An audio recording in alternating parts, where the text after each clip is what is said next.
राधे राधे दोस्तों। शनिदेव का महत्व मुख्य रूप से न्याय और कर्मफल देने वाले देवता के रूप में है, जो व्यक्ति के अच्छे बुरे कर्मों के अनुसार फल देते हैं। इसीलिए इन्हें कर्म फलदाता कहा जाता है। वे संतुलन बनाते हैं और लोगों को अनुशासन, ईमानदारी, सत्यनिष्ठा सिखा के सही मार्ग पर चलने के लिए प्रेरित करते हैं, जिससे कि व्यक्ति को आध्यात्मिक उन्नति और मोक्ष की प्राप्ति होती है।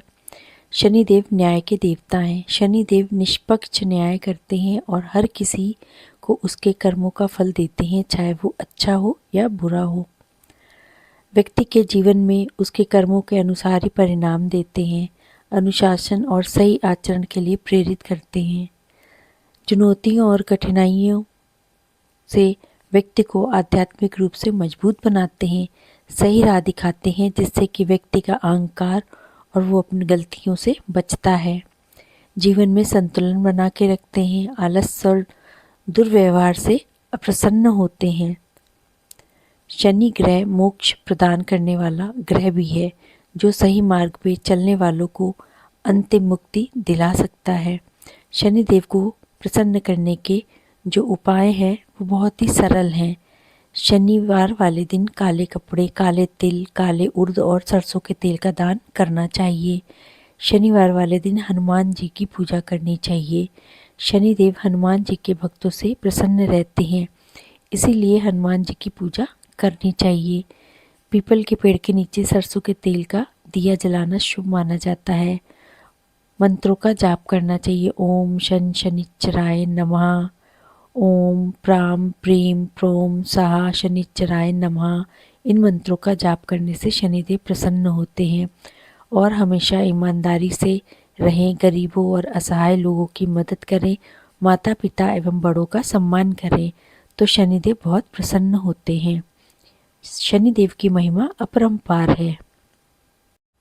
शनिदेव महाराज की जय हो।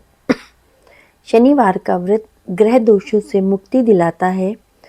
शनिवार वाले दिन व्रत रखने से आपके सारी मनोकामनाएं पूर्ण होती हैं और शनि की 7.5 से भी आपको मुक्ति प्राप्त होती है। शनिवार व्रत कथा। एक समय स्वर्गलोक में सबसे बड़ा कौन है? इस प्रश्न पे सभी 9 ग्रहों में वाद विवाद हो गया। इस पर फैसला करने के लिए सभी 9 ग्रह के राजा इंद्र के पास पहुंचे और बोले, हे देवराज, आज आपको ये फैसला करना ही होगा। तो देवराज बोले कि सबसे बड़ा कौन है ये मैं कैसे बताऊं, और वो उलझन में फंस गए। उन्होंने इस पे फैसले को लेकर के असमर्थता जताते हुए सभी 9 ग्रहों को पृथ्वीलोक के राजा विक्रमादित्य के पास जाने का सुझाव दिया। सभी ग्रह भूलोक के राजा विक्रमादित्य के दरबार में पहुंचे और राजा विक्रमादित्य से अपने प्रश्न का जवाब मांगा, जिसको सुनकर राजा विक्रमादित्य कुछ ही देर के लिए वे परेशान हो उठे, क्योंकि सभी ग्रह अपनी अपनी शक्तियों के कारण महान थे। किसी को भी छोटा और बड़ा कहना उनके लिए परेशानी का कारण बन सकता था। तभी अचानक राजा विक्रमादित्य को एक उपाय सूझा और उन्होंने अलग अलग धातुओं को, जैसे सोना, चांदी, कांसा, तांबा, शीशा, रागा, जस्ता और लोहा, इन सबके 9 आसन बनवाए। सबसे आगे सोना, सबसे पीछे लोहे का आसन रखा गया। राजा ने सभी देवताओं को अपने अपने आसन पे बैठने के लिए बोल दिया। राजा विक्रमादित्य ने कहा, जो जिसका आसन हो ग्रहण कर ले। जिसका आसन पहले होगा वह सबसे बड़ा और जिसका आसन बाद में होगा वह सबसे छोटा ग्रह। चूंकि लोहे का आसन सबसे पीछे था, इसलिए शनिदेव समझ गए कि राजा ने मुझे सबसे छोटा बना दिया है। इस फैसले से शनिदेव नाराज हो गए और बोले, हे राजन, तुमने मुझे सबसे पीछे बैठा के मेरा अपमान किया है। तुम मेरी शक्तियों से परिचित नहीं हो। सूर्य एक राशि में 1 महीने, चंद्रमा में 2 महीने 2 दिन, मंगल में 1.5 महीना, बुध और शुक्र 1 महीना, बृहस्पति 13 महीने रहते हैं। लेकिन मैं किसी भी राशि में 2.5 वर्ष से लेके 7.5 वर्ष तक रहता हूँ। बड़े बड़े देवताओं को मैंने अपने प्रकोप से पीड़ित किया है और इस प्रकार से अब तू भी मेरे प्रकोप से सावधान रहना। इस पे राजा विक्रमादित्य ने कहा, जो कुछ भाग में होगा देखा जाएगा। कुछ समय के बाद जब राजा विक्रमादित्य ने के ऊपर साढ़े साथी की दशा आई तो शनिदेव ने घोड़े की व्यापारी का रूप धारण किया और बहुत से घोड़ों के साथ विक्रमादित्य के नगर में पहुंचे। राजा विक्रमादित्य ने उन घोड़ों को देख के एक अच्छे से घोड़े को अपनी सवारी के लिए चुन लिया और उस पे चढ़ गए। राजा जैसे ही उस घोड़े पे सवार हुए वे बिजली की गति से दौड़ने लग गया। तेजी से दौड़ता हुआ घोड़ा राजा को दूर एक जंगल में ले गया, फिर वहां राजा को गिरा के गायब हो गया। राजा अपने नगर लौटने के लिए जंगल में भटकने लग गया, लेकिन राजा को कोई भी रास्ता नहीं मिला। राजा को बहुत तेज भूख और प्यास लगने लगी। जंगल में बहुत ज्यादा घूमने के बाद भी राजा को कुछ ना मिला। उसे एक बहुत देर के बाद चरवाहा मिला। राजा ने उससे पानी मांगा। पानी पी के राजा ने उस चरवाहे को अपनी अंगूठी दे दी और रास्ता पूछा और जंगल से निकल के अपने घर ले गया और कोल्हू पे बैठा दिया। राजा आवाज देके बैलों को हाँकता रहता। इस तरह तेली का बैल चलता रहता। राजा को भोजन मिल जाता। शनि के प्रकोप की 7.5 पूरी होने पे वर्षा ऋतु प्रारंभ हो गई। एक दिन एक रात को राजा विक्रमादित्य मेघ मल्हार गा रहा था। तभी नगर की राजकुमारी मनभावनी रथ पे सवार उस घर के पास से गुजरी। उसने मल्हार सुनी तो उसे अच्छा लगा, जिसके बाद राजकुमारी ने दासी को भेज के गाने वाले को बुला लाने के लिए कहा। दासी लौट के राजकुमारी को बताती है कि जो मनुष्य गा रहा था वो अपंग है, लेकिन राजकुमारी अन्य किसी को ना देना और मुझे माफ कर दे। तो इस पे शनिदेव महाराज ने कहा, राजा मैं तुम्हारी प्रार्थना को स्वीकार करता हूँ। जो कोई स्त्री पुरुष मेरी पूजा करेगा, कथा सुनेगा या सुनाएगा, जो नित्य ही मेरा ध्यान करेगा, चींटियों को आटा खिलाएगा, वह सभी प्रकार के कष्टों से मुक्ति पाएगा और उसकी सब मनोकामनाएं भी पूर्ण होंगी। अगले दिन प्रातःकाल राजा विक्रमादित्य की जैसे ही नींद खुली तो उसने अपने हाथ पांव को देख के राजा को बहुत प्रसन्नता हुई। उन्होंने मन ही मन शनि देवता को प्रणाम किया। राजकुमारी भी राजा के हाथ पर सलामत देख के आश्चर्य में डूब गई।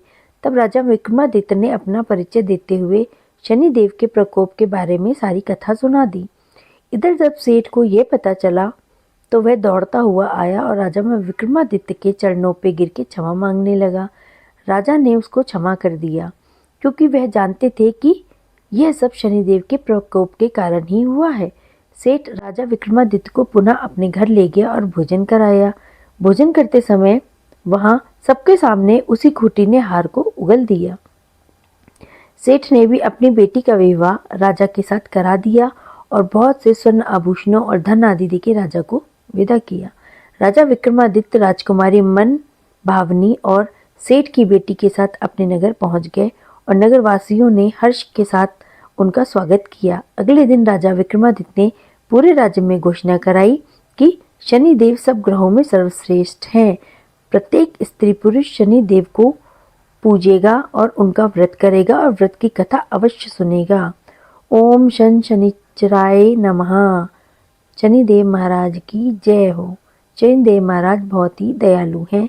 शनिवार वाले दिन इनको तेल और काले तिल चढ़ाए जाते हैं। बोला जाता है कि मंदिर जाके सरसों के तेल में काले तिल डाल के इनको चढ़ाया जाता है और दीपक जलाया जाता है तो शनिदेव अति प्रसन्न होते हैं।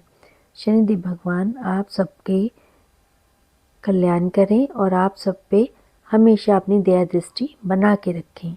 आप सबको सुखी जीवन दें, सबको मुक्ति दें, सबको अच्छा जीवन दें।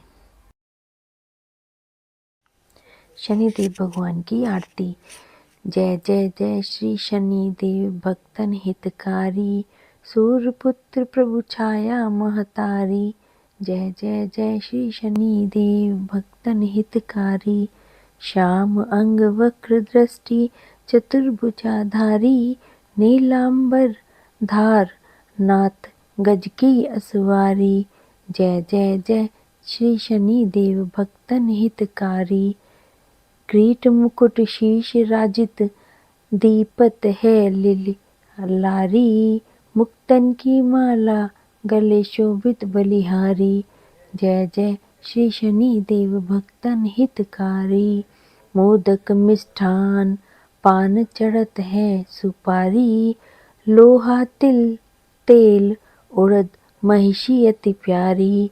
जय जय श्री शनि देव भक्तन हितकारी। देव दनुज ऋषि मुनि सुमिरत नर नारी। विश्वनाथ धरत ध्यान शरण है तुम्हारी। जय जय श्री शनि देव भक्तन हितकारी।